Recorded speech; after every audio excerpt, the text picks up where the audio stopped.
ಇವತ್ತು ನಮ್ಮ ಹಾಸನದಲ್ಲಿದ್ದೀವಿ. ನಾವ್ ಯಾವ್ದೇ ಊರಲ್ಲಿದ್ರು ನಮ್ಮೂರಿಗೆ ಬಂದಾಗ ಆಗೋ ಖುಷಿ ಬೇರೆ ಲೆವೆಲ್. ನಿಜ ಬೇಬಿ, ನೀನ್ ಹೇಳಿದ್ದು. ಹಾಗೆ ನಾವ್ ಯಾಕೆ ಹಾಸನಕ್ಕೆ ಬಂದ್ವಿ ಅಂತಂದ್ರೆ, ನಾನು ಹೇಳ್ತೀನಿ. ಆಯ್ತು ನೀನೇ ಹೇಳಮ್ಮ. ಇವತ್ತಂತೂ ನಂಗೆ ಸಖತ್ ಖುಷಿ ಆಗ್ತಿದೆ, ಯಾಕಂದ್ರೆ ನನ್ನ ಬೇಬಿ ಫಸ್ಟ್ ಟೈಮ್ ಗೆಸ್ಟ್ ಆಗಿ ಒಂದು ಪ್ರೋಗ್ರಾಮಿಗೆ ಹೋಗ್ತಾ ಇದ್ದಾನೆ. ಹೌದು, ನಂಗೆ ಎರಡು ವಿಚಾರಕ್ಕೆ ಖುಷಿ ಆಗ್ತಿದೆ. ಮೊದಲನೇದು, ಫಸ್ಟ್ ಟೈಮ್ ಗೆಸ್ಟ್ ಆಗಿ ನಮ್ಮ ಹಾಸನದಲ್ಲಿ ನಡೀತಿರೋ ಪ್ರೋಗ್ರಾಮ್ಗೆ ಬರ್ತಾ ಇರೋದು. ಇನ್ನೊಂದು, ಆ ಪ್ರೋಗ್ರಾಮ್ ನಡೆಸ್ತಿರೋದು ಬೇರೆ ಯಾರು ಅಲ್ಲ, ನನ್ನ ಸ್ಟೂಡೆಂಟ್. ಇವಾಗ ನಾವು ಮನೆಗೆ ಬಂದ್ವಿ. ನಿಜ ಹೇಳ್ಬೇಕಂದ್ರೆ ನನ್ನ ಜೊತೆ ನನ್ನ ಬೇಬಿನೂ ಬರ್ಬೇಕು. ಇವಾಗ ನಂಗೊಂದ್ ಸ್ವಲ್ಪ ಹೆಸರಿದೆ ಅಂದ್ರೆ ಅದಕ್ಕೆ ನನ್ನ ಬೇಬಿ ಕಾಂಟ್ರಿಬ್ಯೂಷನ್ ತುಂಬಾನೇ ಇದೆ. ಆದ್ರೂ ನನ್ನ ಬೇಬಿಗೆ ಸ್ಟೇಜ್ಗೆಲ್ಲ ಬರಕ್ಕೆ ಇಷ್ಟ ಆಗಲ್ಲ. ಆತರ ಏನಿಲ್ಲ, ನನ್ನ ಬೇಬಿ ಇವಾಗ ಈ ತರ ಹೆಸರು ಮಾಡ್ತಾ ಇದ್ದಾನೆ ಅಂದ್ರೆ ಅದಕ್ಕೆ ಅವನ ಎಫರ್ಟ್ಸ್, ಡೆಡಿಕೇಶನ್, ಹಾರ್ಡ್ ವರ್ಕ್ ಹಾಗೂ ನಿಮ್ಗಳ ಸಪೋರ್ಟ್ ಕಾರಣ. ನಾನ್ ಹೆಂಡತಿಯಾಗಿ ಯಾವ ತರ ಸಪೋರ್ಟ್ ಮಾಡ್ಬೇಕು ಅದನ್ನ ಮಾಡ್ತಾ ಇದ್ದೀನಿ. ಕೊನೆಗೂ ನಿಜ ಹೇಳ್ಬಿಟ್ಲು. ಏನಂದೆ? ಏನಿಲ್ಲ ಬಿಡು. ಬ್ಯಾನರ್ ನಲ್ಲಿ ನನ್ನ ಬೇಬಿ ಫೋಟೋ ನೋಡಿ ಸಖತ್ ಖುಷಿ ಆಗ್ತಾ ಇದೆ. ಇಲ್ಲಿ ನೋಡಿ ನನ್ನ ಬೇಬಿ ಪ್ರೋಗ್ರಾಮ್ ಗೆ ಹೇಗ್ ರೆಡಿ ಆಗ್ತಾ ಇದ್ದಾನೆ. ನಾನ್ ರೆಡಿ, ಹೆಂಗ್ ಕಾಣ್ತಾ ಇದೀನಿ? ನೀನ್ ಬಿಡು, ಸೂಪರ್. ಇವಾಗ ನಾವು ಪ್ರೋಗ್ರಾಮ್ ಹಾಗೂ ಡ್ಯಾನ್ಸ್ ಕಾಂಪಿಟೇಷನ್ ನಡೀತಿರೋ ಜಾಗಕ್ಕೆ ಹೋಗ್ತಾ ಇದೀವಿ. ಪ್ರೋಗ್ರಾಮ್ ನಡೀತಾ ಇರೋದು ನಮ್ಮ ಹಾಸನ ಕಲಾಕ್ಷೇತ್ರದಲ್ಲಿ. ಇವ್ರು ವೆಲ್ಕಮ್ ಮಾಡಿದ ರೀತಿ ಸೀರಿಯಸ್ಲಿ ತುಂಬಾನೇ ಖುಷಿ ಆಯ್ತು. ನನ್ ಸ್ಟೂಡೆಂಟ್ ಅಂತ ಹೇಳ್ತಿದ್ದೆ ಅಲ್ವಾ, ಅದ್ ಇವನೇ ಚಿದು ಅಂತ. ತುಂಬಾ ಜನ ಮಾತಾಡ್ಸಿದ್ರು, ಫೋಟೋಸ್ ಗಳನ್ನ ತಗೊಂಡ್ರು. ಈ ಸ್ಟೇಜ್ ಅಲ್ಲಿ ನನಗೆ ಗೆಸ್ಟ್ ಆಗಿ ನಿಲ್ಲಕ್ಕೆ ಯೋಗ್ಯತೆ ಇದೆಯೋ ಇಲ್ವೋ ಗೊತ್ತಿಲ್ಲ, ಆದ್ರೆ ನಾನ್ ಮನ್ಸರೆ ಹೇಳ್ತಾ ಇದ್ದೀನಿ, ಇದಕ್ಕೆಲ್ಲ ನೀವುಗಳೇ ಕಾರಣ. ನೀವುಗಳು ನನಗೆ ಈ ರೇಂಜಿಗೆ ಸಪೋರ್ಟ್ ಮಾಡದೇ ಇದ್ದಿದ್ರೆ ನಾನು ಈ ಜಾಗದಲ್ಲಿ ನಿಲ್ಲಕ್ಕೆ ಸಾಧ್ಯನೇ ಆಗ್ತಾ ಇರ್ಲಿಲ್ಲ. ನನಗೆ ಯಾವ್ದೇ ಜಾಗದಲ್ಲಿ ಸನ್ಮಾನ ಮಾಡಿದ್ರು ಅದು ನನ್ನ ಇನ್ಸ್ಪಿರೇಷನ್ ಅಪ್ಪು ಸರ್, ನನ್ನ ಫಾಲೋವರ್, ನನ್ನ ಹೆಂಡತಿ ಹಾಗೂ ನನ್ನ ಫ್ಯಾಮಿಲಿಗೆ ಡೆಡಿಕೇಟ್ ಮಾಡ್ತೀನಿ. ಹಾಗೆ ಪ್ರೋಗ್ರಾಮ್ ಅಂತೂ ತುಂಬಾ ಚೆನ್ನಾಗಿ ನಡೆಸ್ಕೊಟ್ರು. ಒಂದೊಂದು ಡ್ಯಾನ್ಸ್ ಕೂಡ ಸಖತ್ತಾಗಿತ್ತು. ಹಾಗೆ ಕಾಂಪಿಟೇಷನ್ ಅಲ್ಲಿ ವಿನ್ ಆದವರಿಗೆ ನನ್ನ ಬೇಬಿ ಕೈಲಿ ಟ್ರೋಫಿ ಕೊಡ್ಸೋದು. ಹಾಗೆ ಈ ಪ್ರೋಗ್ರಾಮ್ ಅಲ್ಲಿ ನಾನು ಏನೇನ್ ಮಾತಾಡಿದೆ ಅಂತ ಕಂಪ್ಲೀಟ್ ವಿಡಿಯೋ ಇವಾಗ ಬರುತ್ತೆ ನೋಡಿ.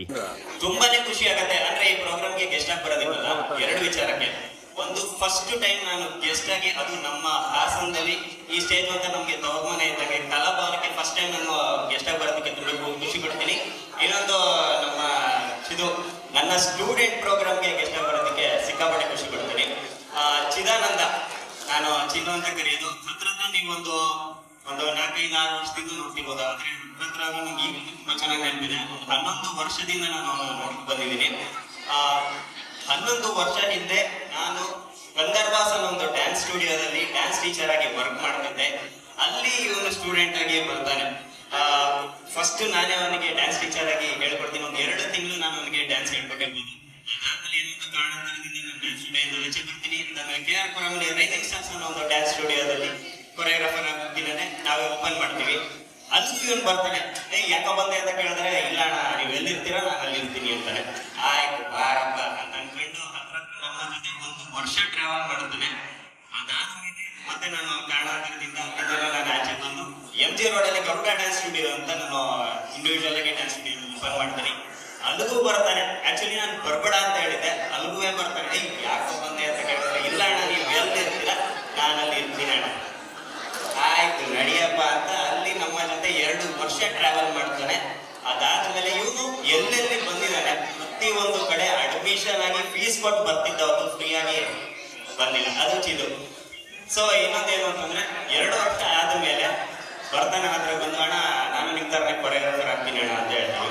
ನಾನು ನಿಜವಾಗ್ಲೂ ಬೈದೆ, ನಿಮ್ಗೆ ತಲೆ ಕೆಟ್ಟಿದ್ಯಾ, ಬೇಡ ಚಿದು, ನಿಜವಾಗ್ಲೂ ಕೊರಿಯೋಗ್ರಾಫರ್ ನಾವು ಎದುರುಗಡೆಯಿಂದ ಚೆನ್ನಾಗಿದ್ದೀವಿ, ಖುಷಿಯಾಗಿದ್ದೀವಿ, ಬಟ್ ಒಳಗಡೆ ನಮ್ದೇ ಒಂದಿಷ್ಟು ಪ್ರಾಬ್ಲಮ್ಸ್ಗಳಿರುತ್ತೆ. ಕೊರಿಯೋಗ್ರಾಫರ್ಸ್ ಲೈಫ್ ನಿಜವಾಗ್ಲೂ ಈಸಿ ಅಲ್ಲ ಅಂತಾನೆ ಹೇಳಿದ್ದೆ. ಇಲ್ಲ ಅಣ್ಣ ನನಗೇನೊಂದು ಹೋಗ್ತಿದ್ದೆ ಅಣ್ಣ ಅಂತ. ಆಯ್ತು ಸರಿಯಪ್ಪ ಅಂತ ಅಂದ್ಕೊಂಡು, ನನಗೀಗೂ ಚೆನ್ನಾಗಿ ನೆನಪಿರೋದು, ನಾನೊಂದು 7ರಿಂದ 8 ಸ್ಕೂಲ್ಸ್ಗಳಲ್ಲಿ ನಾನು ಡ್ಯಾನ್ಸ್ ಟೀಚರ್ ಆಗಿ ವರ್ಕ್ ಮಾಡ್ತಿದ್ದೆ. ಅದರಲ್ಲಿ ಕರ್ಕಲ್ಗುಡ್ಡಲ್ಲಿ ಒಂದು ಕಿಡ್ಸಿ ಅನ್ನೋ ಒಂದು ಸ್ಕೂಲ್ನ ನಾನು ನೀವು ಮಾಡ್ಬೋದು ಅಂತ ಬಿಟ್ಟೆ. ಅಲ್ಲಿಂದ ಅವನ ಕೆರಿಯರ್ ಸ್ಟಾರ್ಟ್ ಆಗುತ್ತೆ. ಕಿಡ್ಸಿ ಏನೇ ಕೊಟ್ಟೆ ಅಂದ್ರೆ ಅವನಿಗೆ ಹತ್ರ ಇತ್ತು ಅಷ್ಟೇ, ಕಟಾಯದಿಂದ ಕರ್ಕಲ್ಗುಡ್ಡಕ್ಕೆ ಈಸಿಯಾಗಿ ಹೋಗ್ಬೋದು ಅಂತ. ಸೊ ಅಲ್ಲಿಂದ ಅವನಿಗೆ ಡ್ಯಾನ್ಸ್ ಕೊರಿಯೋಗ್ರಾಫರ್ ಆಗಿ ಅಲ್ಲಿಂದ ಅವನಿಗೆ ಕೆರಿಯರ್ ಸ್ಟಾರ್ಟ್ ಆಗುತ್ತೆ. ಅದಾದ್ಮೇಲೆ ನಾನು 3 ಮಂತ್ಸ್ ಆದ್ಮೇಲೆ ನಾನು ಬೆಂಗಳೂರಿಗೆ ಹೋಗ್ತೀನಿ. ಬೆಂಗಳೂರಿಗೆ ಅಂದ್ರೆ ನನ್ನ ಗುರಿ ಮುಖಾಂತರ ನಾನು ಹೋಗ್ತೀನಿ. ನನ್ನ ಗುರಿ ಅಲ್ಲಿಂದ ಹೋಗ್ತೀನಿ. ಅದಾದ್ಮೇಲೆ ಒಂದು 2-3 ತಿಂಗಳು ನೋಡ್ತೀನಿ. ಅದಾದ್ಮೇಲೆ ಇವ್ನು ಡ್ಯಾನ್ಸ್ ಕ್ಲಾಸಿಂದ ಆಚೆ ಬರ್ತಾನೆ. ಏನಕ್ಕೆ ಅಂತಂದ್ರೆ, ನೀವಿಲ್ಲ ಅಂದ್ರೆ ನಾನಲ್ಲಿ ಏನ್ ಮಾಡೋದ, ಸೊ ಅಂತ ಆಚೆ ಹೋಗ್ತಾನೆ. ಇಂಡಿವಿಜುವಲ್ ಆಗಿ ಡ್ಯಾನ್ಸ್ ಸ್ಟುಡಿಯೋ ಓಪನ್ ಮಾಡ್ತಾನೆ, DJ ಡ್ಯಾನ್ಸ್ ಸ್ಟುಡಿಯೋ ಅಂತ. ಒಂದು ಮಾಡ್ತಾನೆ, ಇನ್ನೊಂದು ಮಾಡ್ತಾನೆ, ಇನ್ನೊಂದು ಡ್ಯಾನ್ಸ್ ಕ್ಲಾಸ್ ಓಪನ್ ಮಾಡ್ತಾನೆ. ಕೊನೆಗೆ ಮ್ಯಾಟ್ರ್ ಏನು ಅಂದ್ರೆ, ನನ್ನ ಡ್ಯಾನ್ಸ್ ಕ್ಲಾಸ್ನೇ ಪರ್ಚೇಸ್ ಮಾಡ್ತಾನೆ ಅವನು.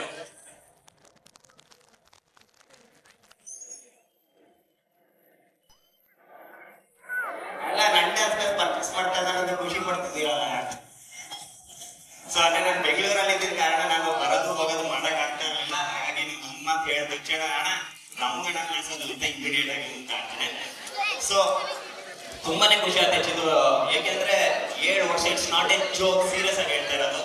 7 ವರ್ಷ ಸಕ್ಸಸ್ಫುಲ್ ಆಗಿ ನಿಂತ್ಕೊಂಡು ಈ ತರ ತುಂಬಾನೇ ಈಸಿ ಅಂತೂ ಆಗಲ್ಲ. ನಾನೇ ಕ್ರಿಯೇಟ್ ಕಾಂಪಿಟೇಷನ್ಸ್ಗೆ ನಾನೇ ಹೆದರ್ತಿದ್ದೆ.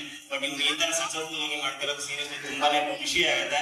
ನಾನು ಅವಾಗಲೇ ಗುರಿ ಅಂತಿದ್ದೆ. ಸೊ ಇದು ಇದೇ ತರ ಪ್ರೋಗ್ರಾಮ್ಸ್ ಗಳನ್ನ ಮಾಡ್ತಾನೆ ಇರೋ ನನ್ನ ಕಡೆಯಿಂದ ಯಾವ ತರ ಸಪೋರ್ಟ್ ಖಂಡಿತವಾಗ್ಲೂ ನಾನು ಮಾಡಿಕೊಡ್ತೀನಿ. ನನ್ನ ಸ್ಟೂಡೆಂಟ್ ನೀನು ಅಂತ ಅನ್ಕೊಳ್ಳಿ ತುಂಬಾನೇ ಖುಷಿ ಪಡ್ತೀನಿ. ಏನಕ್ಕೆ ಮಾತಾಡ್ತೀನಿ ಅಂದ್ರೆ ನಾವು ಒಬ್ರು ಒಂದೊಂದು ಸಲ ಎಕ್ಸ್ಪೆಕ್ಟೇಷನ್ ಇಟ್ಕೊಂಡಿರ್ತೀವಿ, ಬಟ್ ಅದು ಹಾಳಾಗಿರುತ್ತೆ. ಬಟ್ ಏನು ಎಕ್ಸ್ಪೆಕ್ಟೇಷನ್ ಇಟ್ಕೊಂಡಿರ್ಲಿಲ್ಲ, ಬಟ್ ಈ ರೇಂಜ್ಗೆ ಬೆಳೆದ್ಬಿಟ್ಟ. ಇದೇ ತರ ನಡ್ಸ್ಕೊಂಡು ಹೋಗೋದು. ಹಾಗೆ ನಾನು ಅವಾಗಲೇ ಗುರಿ ಅಂತ ಒಂದು ಮಾತು ಹೇಳಿದೆ. ಪ್ರತಿ ಒಬ್ಬರಿಗೂ ನಾನು ಹೇಳೋದು, ಪ್ರತಿ ಒಬ್ಬರಿಗೂ ಇವಾಗ ದೊಡ್ಡವ್ರು ಇರ್ತಾರೆ ಅವರಿಗೆಲ್ಲ ನಾನು ಹೇಳೋದಿಲ್ಲ. ನನ್ನ ಏಜ್ ನನಗಿಂತ ಚಿಕ್ಕವರಿಗೆ ನಾನು ಎಲ್ರಿಗೂ ಒಂದು ಕಿವಿ ಮಾತು ಹೇಳ್ತೀನಿ. ಪ್ರತಿಯೊಬ್ಬರಿಗೂ ನಾನು ಹೇಳೋದು ಏನು ಅಂತಂದ್ರೆ, ನಿಮ್ದು ಅಂತ ಒಂದು ಗುರಿ ಇದ್ದೇ ಇರುತ್ತೆ. ನಾನು ಡಾಕ್ಟರ್ ಆಗ್ಬೇಕು, ಇಂಜಿನಿಯರ್ ಆಗ್ಬೇಕು, ಪೈಲಟ್ ಆಗ್ಬೇಕು, ಫಾರ್ಮರ್ ಆಗ್ಬೇಕು, dancer, choreographer, actor, actress, hero, heroine ಪ್ರತಿಯೊಂದು ಆಗ್ಬೇಕಂತ ಆಸೆ ಇರುತ್ತೆ. ದಯವಿಟ್ಟು ಎಲ್ಲ ಹತ್ರ ಕೇಳ್ಕೊಳ್ಳೋದ್ರೆ ನಿಮ್ ಗುರಿ ಏನಿರುತ್ತೆ ಅದ್ರ ಮುಖಾಂತರ ಮಾತ್ರ ಹೋಗಿ. ಏನಕ್ಕೆ ಅಂದ್ರೆ ಕೆಟ್ಟದ್ದು ಈಸಿಯಾಗಿ ಅಟ್ರಾಕ್ಟ್ ಆಗುತ್ತೆ. ಕೆಟ್ಟದ್ದು ಈಸಿಯಾಗಿ ಅಟ್ರಾಕ್ಟ್ ಆಗುತ್ತೆ. ಏನಕ್ಕೆ ಅಂತಂದ್ರೆ ನಿಮ್ದೊಂದು ಗುರಿ ಅಲ್ಲಿರುತ್ತೆ, ಕೆಟ್ಟದ್ದು ನಿಮ್ ಪಕ್ಕದಲ್ಲೇ ಇರುತ್ತೆ. ಸೊ ನೀವು ಅಕಸ್ಮಾತ್ ಆಗಿ ಕೆಟ್ಟದ್ದು ಈಸಿಯಾಗಿ ಅಟ್ರಾಕ್ಟ್ ಅಂತ ನಿಮ್ ಈ ಕಡೆ ಟರ್ನ್ ಆಗಿ ನೀವು ಕೆಟ್ಟದ ಹೋದಾಗ ನಿಮ್ಮ ಲೈಫು ಆ ಟೈಮಲ್ಲಿ ಹಾಳಾಗತ್ತೆ.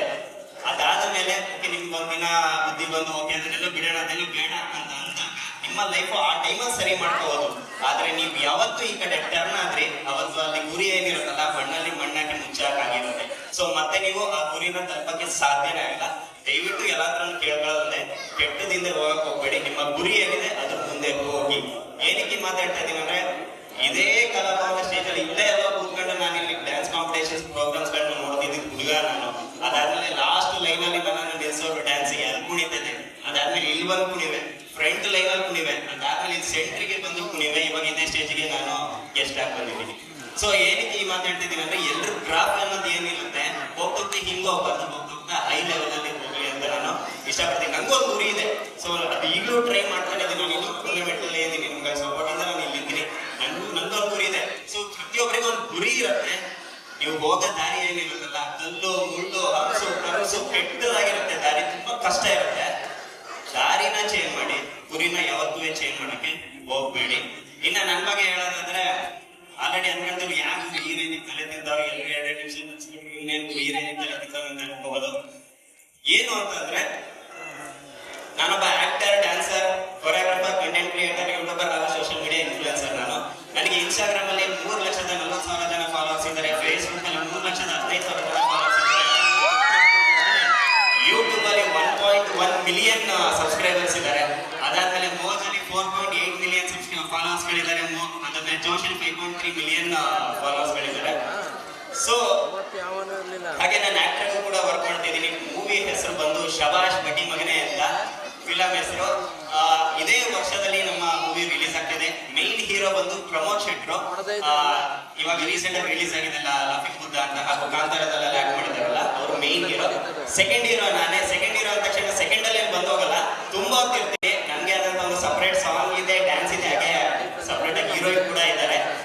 ಸೊ ಮೂವಿ ರಿಲೀಸ್ ಆದಾಗ ದಯವಿಟ್ಟು ಥಿಯೇಟರ್ಗೆ ಬಂದು ನನ್ನನ್ನು ಸಪೋರ್ಟ್ ಮಾಡಿ, ಹಾಗೂ ಮೂವಿಗೂ ಸಪೋರ್ಟ್ ಮಾಡಿ. ಮೇನ್ ಆಗಿ ನಿಮ್ಗಳು ಕನ್ನಡ ಮೂವಿಗಳಿಗೆ ಸಪೋರ್ಟ್ ಮಾಡಿ ಅಂತ ಕೇಳ್ಕೊಂತೀನಿ.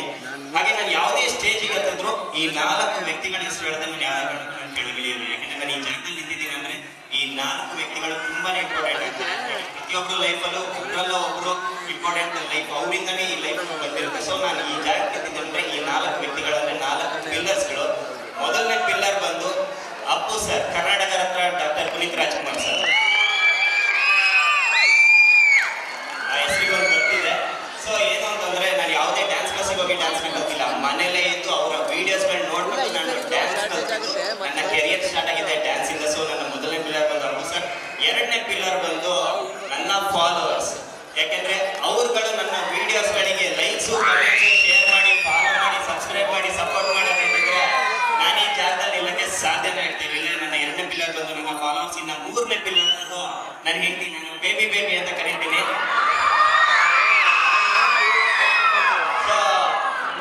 ಯಾಕೆಂದ್ರೆ ಇವಾಗ ಬೇಬಿ ಬೇಬಿ ಅನ್ನೋದ್ರಲ್ಲಿ ನಾನು ಪಾಪ್ಯುಲರ್ ಆಗಿರೋದು. ನಿಜ ಹೇಳ್ಬೇಕು, ನನ್ನ ಜೊತೆ ನನ್ನ ಹೆಂಡತಿನೂ ಬಂದು ನಿಂತ್ಕೋಬೇಕಿತ್ತು. ಯಾಕಂದ್ರೆ ಅವ್ರದ್ದು ಕಂಪ್ಲೀಟ್ ಶ್ರಮನೂ ಇದೆ. ಬಟ್ ಅವಳಿಗೆ ಸ್ಟೇಜ್ ಗೀಜ್ ಅಂತ ಅದಕ್ಕೆ ಇಷ್ಟ ಇಲ್ಲ, ಹಾಗಾಗಿ ಅವ್ರು ಬರಕ್ ಹೋಗಿಲ್ಲ. ಸೊ ಏನು ಅಂತಂದ್ರೆ, ಯಾವಾಗ ನೋಡ್ರು ನಾವು 8 ವರ್ಷ ಲವ್ ಮಾಡಿ ಮದುವೆ ಆಗಿದ್ವಿ. 8 ವರ್ಷದಿಂದಲೂ ಬರೀ ಬೈತಾನೆ ಇದ್ದು, ವಿಡಿಯೋ ಮಾಡು ಇಲ್ಲ ನೀನ್ ಹೆಂಗ್ ಪಾಪ್ಯುಲರ್ ಆಗ್ತೀಯ, ಜನಗಳು ನೋಡ್ಬೇಕು, ಫೇಮಸ್ ಆಗ್ಬೇಕು. ನೀವು ವಿಡಿಯೋ ಮಾಡುವಂತ ಬೈದು ವಿಡಿಯೋಸ್ಗಳು ಮಾಡ್ತಿದ್ದಕ್ಕೆ ನಾನು ಇವಾಗ ಈ ಜಾಗದಲ್ಲಿ ಇದ್ದೀನಿ. ಇನ್ನ 4ನೇ ವ್ಯಕ್ತಿ ನನ್ನ ಫ್ಯಾಮಿಲಿ. ಸೊ ನಮ್ಮ ಅಪ್ಪ ಅಮ್ಮ ಅಣ್ಣ ತಂಗಿ ಮತ್ತೆ ನನ್ನ ಹೆಂಡತಿ ಫ್ಯಾಮಿಲಿ ಅವರೆಲ್ಲ ಸಿಕ್ಕಾಪಟ್ಟೆ ಸಪೋರ್ಟ್ ಮಾಡ್ತಾರೆ. ಯಾವ ಲೆವೆಲ್ ನೆಕ್ಸ್ಟ್ ಲೆವೆಲ್ ರೇಂಜಿಗೆ ಸಪೋರ್ಟ್ ಮಾಡ್ತಾರೆ. ಹಾಗಾಗಿ ನಾನು ಈ ಜಾಗದಲ್ಲಿ ಇದ್ದೀನಿ. ಈ 4 ಪಿಲ್ಲರ್ಸ್ ಗಳು ಇಲ್ಲದೆ ಇದ್ದಿದ್ರೆ ಈ ಬಿಲ್ಡಿಂಗ್ ಇಷ್ಟು ಸ್ಟ್ರಾಂಗ್ ಆಗಿ ಈ ಜಾಗದಲ್ಲಿ ನಿಲ್ಲಕ್ಕೆ ಸಾಧ್ಯ ಆಗ್ತಾ ಇರಲಿಲ್ಲ. ನನ್ನ ಮಾತನ್ನ ಮುಗಿಸಂತ ಟೈಮ್ ಬಂತು.